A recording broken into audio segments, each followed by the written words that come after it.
Começa agora mais uma produção do canal do psicólogo Alex Tavares. Um oferecimento da Academia Portal Doutor, desenvolvimento pessoal com saúde e ciência e Comental, o primeiro congresso online de saúde mental do planeta.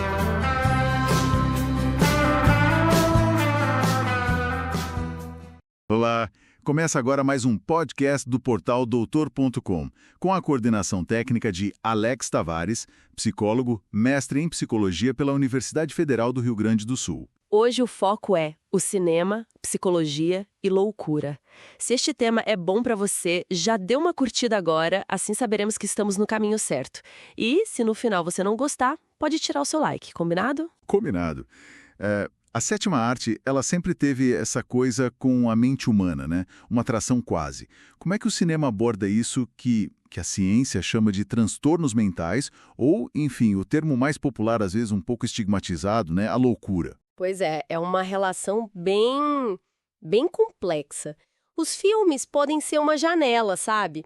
Às vezes uma janela muito fiel, outras vezes nem tanto, um pouco distorcida, para essas experiências. Inclusive, olha só, tem um material que explora isso de forma mais séria, acadêmica até, como o livro Cinema e Loucura, conhecendo os transtornos mentais através dos filmes, do Landeira Fernandes e do Shane Hawkes.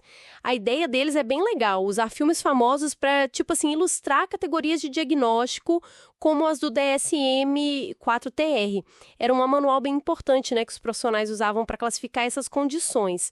Que interessante isso, usar filmes para ilustrar manuais que geralmente são tão técnicos, tão áridos, né?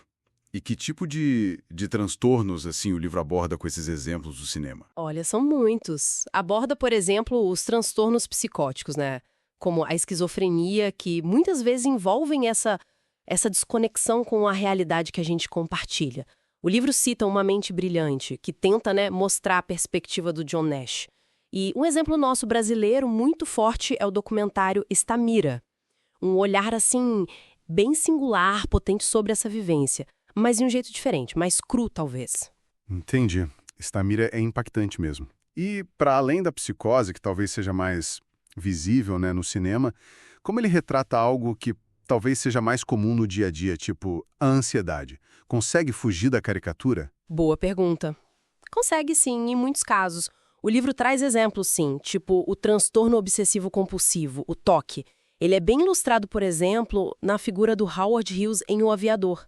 A forma como o filme mostra a repetição, a angústia dele, nossa, dá uma ideia do sofrimento, né? Nossa, sim. Outro exemplo é o transtorno de estresse pós-traumático. Em Nascido em 4 de Julho, abordado de uma forma muito visceral, muito forte, mostra como a ansiedade pode ter origens e manifestações bem diferentes. São exemplos ótimos de como a imagem, a narrativa visual, consegue transmitir essa angústia interna, né?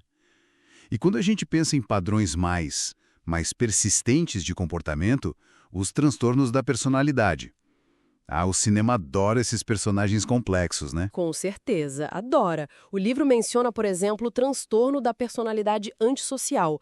E aí, claro, vem Hannibal Lecter em Ao Silêncio dos Inocentes. É quase um arquétipo disso no cinema, né? Um ícone, praticamente. Exato. Outro caso que o livro explora é o transtorno da personalidade borderline, que a gente vê em Garota Interrompida. São filmes que mergulham nessas formas mais cristalizadas, sabe? Às vezes inflexíveis de se relacionar com o mundo. E a própria linguagem do cinema, a forma de filmar, contribui demais para essa imersão, não é mesmo?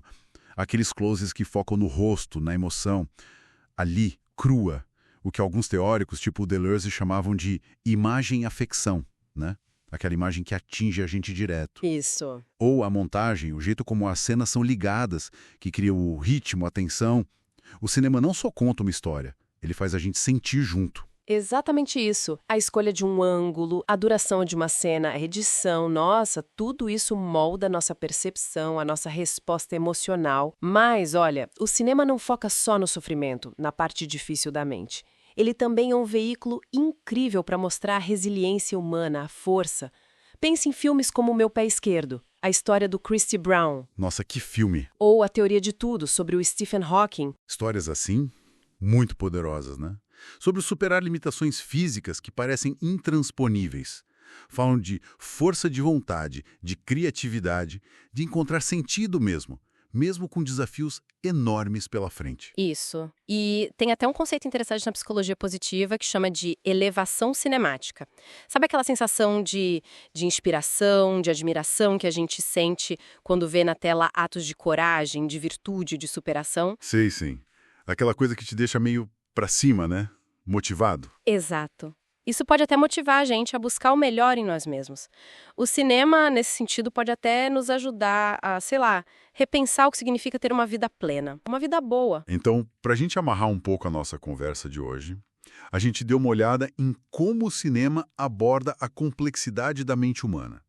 Vimos exemplos que ilustram desde transtornos, como os psicóticos, com Uma Mente Brilhante, Estamira, Isso. os de ansiedade, como em O Aviador, e Nascido em 4 de Julho. Uhum. E os de personalidade, lembrando de O Silêncio dos Inocentes, Garota Interrompida. Mas também falamos de narrativas muito inspiradoras, né? De resiliência, de força, como em Meu Pé Esquerdo e A Teoria de Tudo. E discutimos um pouco como a própria linguagem do cinema, os closes, a montagem, intensificam essa nossa conexão com as histórias, né? Exatamente. Aí fica, talvez, uma reflexão final, né?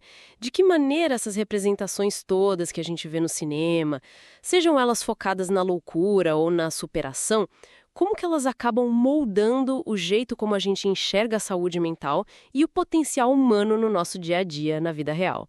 Fica a pergunta, né? Fica por aqui o podcast do portal doutor.com. Nós, os locutores, somos inteligências artificiais e tivemos a coordenação técnica do psicólogo Alex Tavares. Pedimos desculpas por possíveis erros na nossa pronúncia. Logo abaixo, disponibilizamos mais conteúdos para você aprofundar o assunto que abordamos hoje. Se quiser, envie o seu comentário, a gente agradece. Se ainda não deixou a sua curtida, a hora é agora. Até a próxima edição. Tchau, tchau. Esse foi mais um programa do canal do psicólogo Alex Tavares. Um oferecimento da Academia Portal Doutor, desenvolvimento pessoal com saúde e ciência e Comental, o primeiro congresso online de saúde mental do planeta. Clique no rosto do Alex Tavares para assinar o canal e receber avisos grátis das novas publicações.